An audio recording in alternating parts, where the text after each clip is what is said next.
wabarakatuh. Assalamualaikum warahmatullahi wabarakatuh.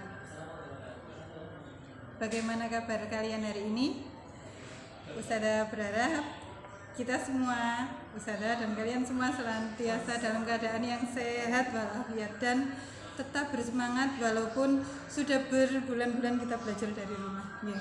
Pada hari ini kita akan belajar tentang listrik dinamis. Apa itu listrik dinamis? Listrik dinamis itu sama dengan arus listrik. Nah, bisa sambil dibuka bahan ajarnya untuk materi listrik dinamis. Ustazah kenalkan satu-satu untuk komponennya yang kita gunakan di rangkaian listrik dinamis. Yang pertama ada baterai. Ini sebagai komponen pensuplai. Ini sebagai sumber energinya. Kemudian yang kedua ada komponen pengguna, yaitu bola lampu. Kita gunakan bola lampu untuk percobaan kita kali ini. Yang ketiga komponen penghantar, yaitu kabelnya. Ini untuk menghantarkan arus listrik. Nah, pada listrik dinamis syarat utamanya adalah harus ada sumber energi. Kenapa harus ada sumber energi? Karena pada listrik dinamis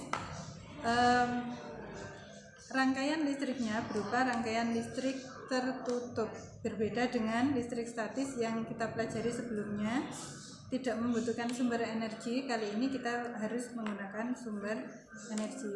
Nah, rangkaian listrik tertutup ini maksudnya dari sumber energi ini dihubungkan oleh penghantarnya, kemudian ini dihubungkan ke pengguna. Penggunanya di sini adalah bola lampu.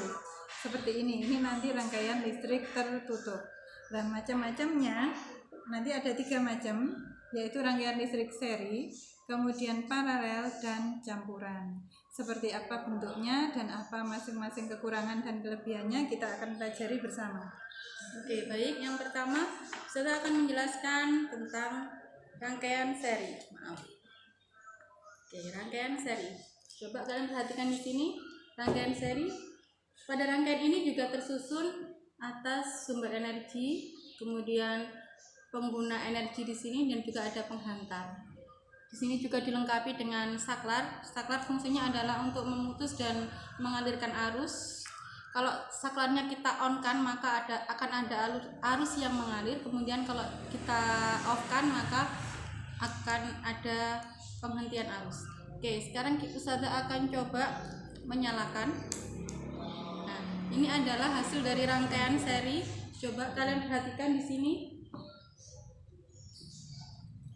Rangkaian seri merupakan rangkaian yang sederhana. Di sini kalau kita perhatikan, bola lampunya tersusun menjadi satu deret. Jadi dia berupa satu deret lurus dan sejajar.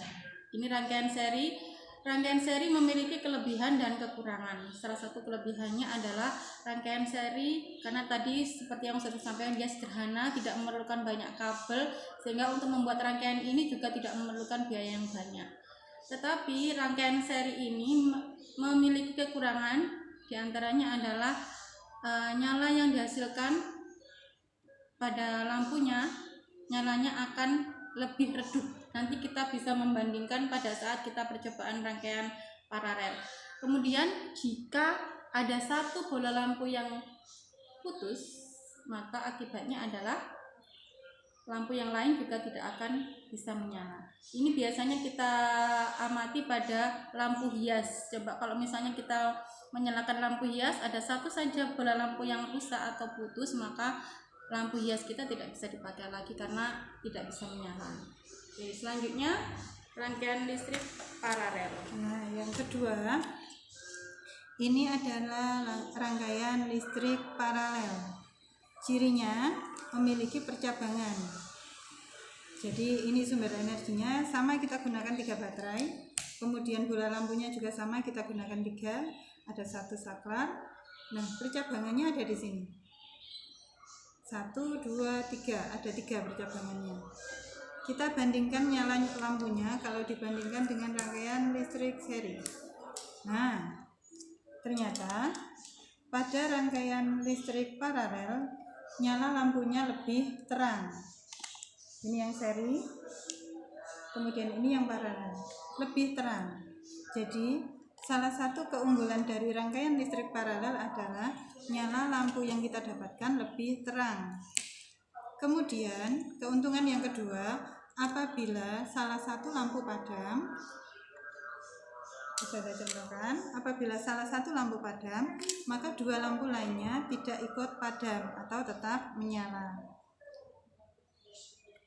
Rangkaian paralel ini karena keuntungannya ini umumnya digunakan di rumah kita. Jadi rangkaian listrik yang ada di rumah kita memanfaatkan rangkaian listrik paralel.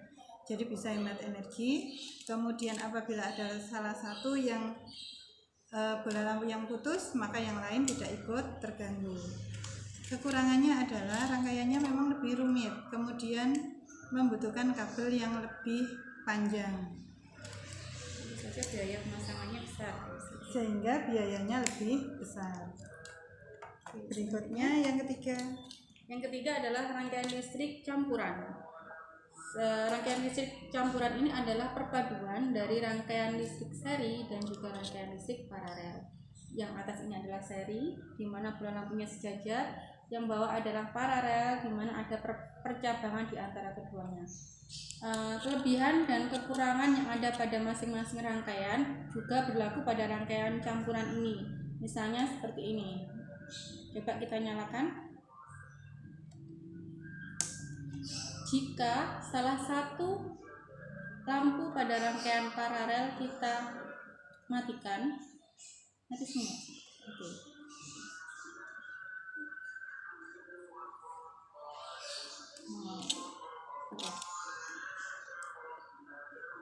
Oke. Jika salah satu lampu pada rangkaian paralel ini tidak berfungsi, maka lampu yang lain pada rangkaian paralel akan tetap menyala. Ya, prinsipnya sama seperti yang tadi. Oke, sekarang kita coba yang pada rangkaian seri. Jika salah satu lampunya mati, pada rangkaian listrik campuran, kalau misalnya pada rangkaian serinya kita matikan satu lampunya atau ada satu lampu yang mati, apa yang akan terjadi? Kita lihat.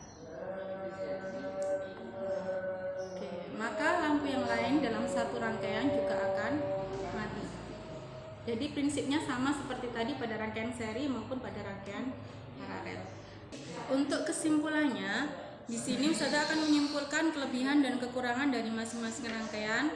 Pada rangkaian seri kelebihannya adalah rangkaiannya tidak terlalu rumit, tidak membutuhkan banyak kabel sehingga tidak memerlukan biaya yang banyak. Tetapi pada rangkaian seri juga memiliki kelemahan, yaitu kelemahannya adalah lampu yang dihasilkan lebih redup. Kemudian jika ada salah satu lampu yang putus atau padam, maka lampu yang lain pada satu rangkaian juga akan mati. Pada rangkaian paralel, karena rangkaiannya lebih rumit, dia membutuhkan banyak kabel sehingga membutuhkan biaya yang banyak juga untuk pemasangannya. Tetapi rangkaian paralel memiliki kelebihan, diantaranya adalah lampu yang dihasilkan lebih terang dibandingkan dengan rangkaian pada rangkaian seri. Kemudian selain itu, jika ada satu lampu yang padam, maka kita tidak perlu mengganti lampu yang lain. Jadi lampu yang lain masih tetap menyala. Rangkaian paralel ini banyak digunakan pada rumah-rumah kita. Oke, sekian apa yang bisa kami sampaikan pada hari ini. Selamat belajar dan jangan lupa tetap jaga kesehatannya. Semoga bermanfaat apa yang kita pelajari hari ini. Jangan lupa, walaupun kita sudah belajar tentang listrik, bukan berarti kita bisa menggunakan seenaknya atau seenak kita. Jadi untuk mau mencoba di rumah harus dengan pengawasan dari orang tua. Gitu ya? Ya, tetap berhati-hati. Tetap berhati-hati. Oke, sekian dari kami. Ustazah akhiri. Wassalamualaikum warahmatullahi wabarakatuh.